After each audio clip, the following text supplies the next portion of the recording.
Third, Learned Counsel for the appellant submitted that Section 9 leaves it to a party to approach the court for certain interim measures and it enables the court to pass orders by way of interim measures of protection in respect of the matters enumerated therein. Neither this section nor the Act elsewhere has provided the conditions for grant of such interim protection, leaving it to the court to exercise the jurisdiction vested in it as a court to adjudge whether any protective measure is called for. In that context,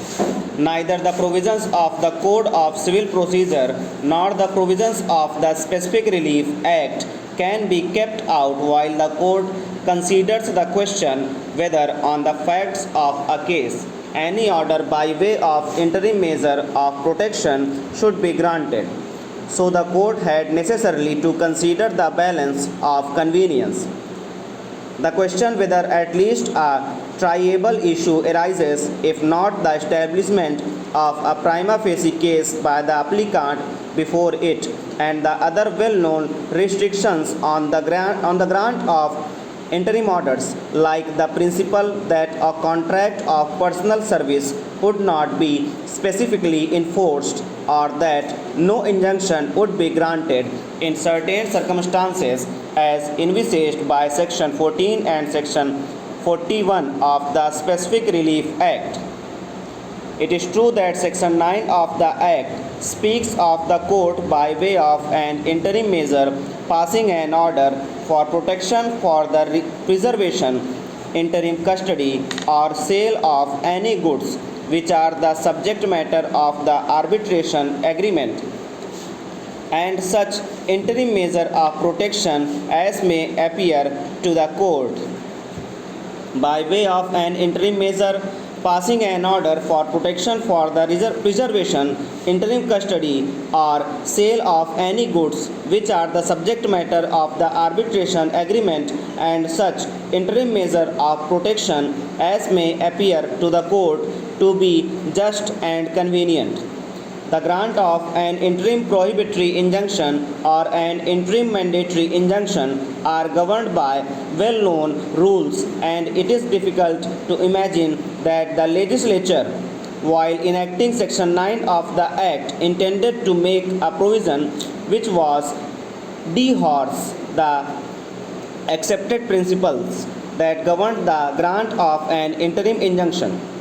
Same is the position regarding the appointment of a receiver, since the section itself brings in the concept of just and convenient while speaking of passing an interim measure of protection.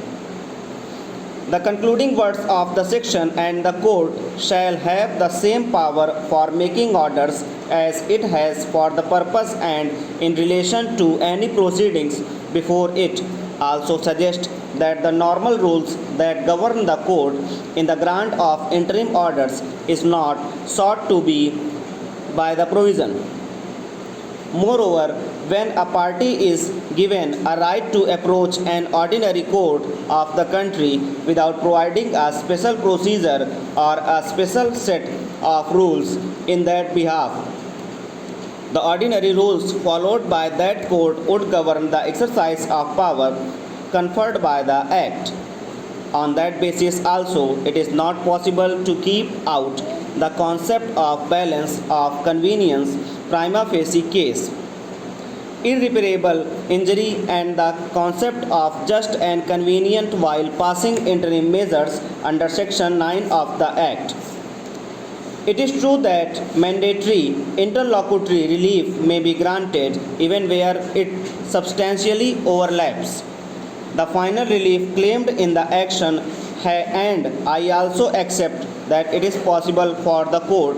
at the pre-trial stage of the dispute arising under a construction contract to order the defendant to continue with the performance of the works, but the court should approach the making of such an order with the utmost caution and should be prepared to act only when the balance of advantage plainly favors the grant of relief,